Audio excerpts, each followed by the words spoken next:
inta badan shacabka Soomaaliyeed ee ku nool magaalada Jigjiga ee caasimadda dawladda deegaanka Soomaalida ayaa saaka isugu soo baxay wadooyinka magaalada Jigjiga ee caasimadda dawladda deegaanka Soomaalida.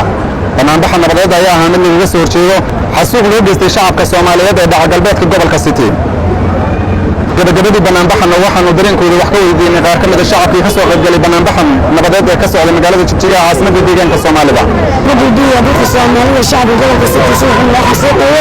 ciyaalka rimaatiga kuwan xambaarsan nimka la qeyraayo inay Soomaalidu ay uga hadasho sidaan waxaan ka codsanahay inay dadka Soomaaliyeed la geeyo wax ma laga baahnay inay ka hadasho ama looga soo celiyo ama ay baahan waxaan dalka aan ka codsanahay in laga qabto dadka liibiska Soomaaliyeed ee diyaanada la soo celiyo hooyooyinka ma la qeyraayo anana bariyo la qeyrayo anana barisaas ama dambeyn waxaan aad gudbiya anfarta kaliya military Ethiopia ku jira aradii military ra'iise ee gana ku sugan Jigjiga arinta xaga ka dhacday waa arin aad uga murugooda oo aad wallahi dadka Soomaaliyeed oo dhan meel wala joogan caalamka ugu leeyahay waa arin aad uga murugoodo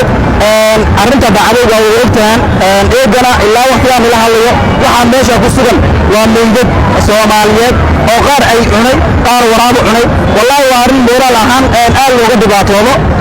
حقاً أنا waxaan uga cambaaranayaa diiga anfarta iyo jabhadooda hoos wato inay muwaadiniin hal shay oo alaaba haysan inay ku soo weeraraan magaaladaas ay intay soo galaan magaaladii baabi'iyaan xitaa dadka masaajid ka buuxiyay masaajid Allah lagu caabudo oo masaajidka diinay ee dadku ku dhaxlayeen dadkaas wax islaam ugu tilmaamaa aad cambaar waxaan u dirayaa diiga anfarta iyo jabhadooda iyo ciidanka xagga ku sugan ee federaalka Ethiopia ka tirsan oo muwaadinka difaaci waayay muwaadiniinta xagga difaaci waayay waliba oo sii sheegay oo ku dhacay waa nimeeyay magaalada Sagabaxa taasna waa la wadaagaa waxaan ku soo koobay ee jamaaha walaalayo haddaad dad muslimiin oo Soomaaliyeed walaa dadka xagga ku sugan haddaad u gargaariyeen bari waxaan noogu imanaa Jigjiga bari waxaan noogu imanaa Hargeysa marka dadkeena walaalaha aan difaacano dadkeena aan garab istaagno waa dad muslimiin ama xaggaas ka dhashay in rag ma ciisaanahay laakiin hadda Jigjiga ku sugan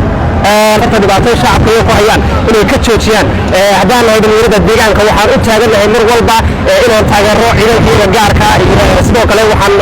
halkan aan uga tacsiyanayaa dhammaan hooyooyinka ku waayay wiilashoodii hooyooyinka ku nafwaayay halkaasi iyo dhammaan dhalinyarada bartaasi ku nafwaayay maanta waa arin aad looga xumaado waana arin dhalinyarada deegaanka dareenkooda soo jiidanaya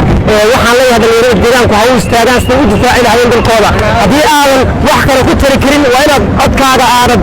la aamusan oo social media ka hadashaan arrinkan aad ku fududaysan meel walba si ruuxan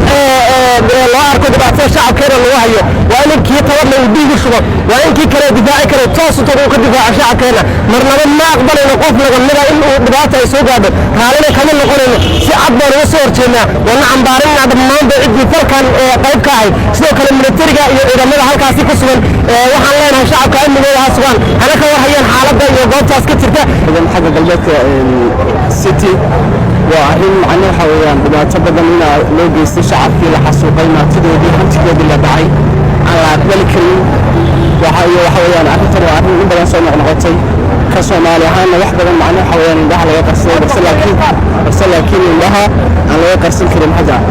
waayo ma garanay hadda Soomaalida nabad ay raadinayso ay min badan bay Soomaalida nabad ku baaqday inaad derisiyaan la muujiyo ay ku baaqday balse laakiin taa indhaha waxa iska ila tiray anfarta waxaan leeyahay markaa sidaaskeed inay Soomaalidu ayaga mida difaacaan shacabkooda dhulkooda ila ogolaanin maalin dambe ilmaha shacabka ee qodanaysa inayna u ogolaanin oo waxa weyn ay ka dibiyaan ayaan ugu baaqayaa waana arrin xanuun badan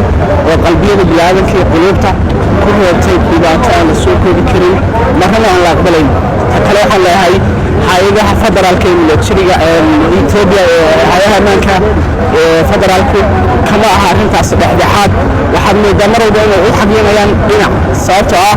ayaga meesha jooga ayaa shacabka lagu xasuuqaya wayna daawanayaan si kastaba ha noqotee muddooyinkii dambe waxaa ka socday magaalada Garbacaysa ee galbeedka gobolka City xasuuq baan oo loo geysanayay shacabka maatida ah ee ku nool halkaasi ayaan la Cabdiraxmaan Xaashi 5TV Jigjiga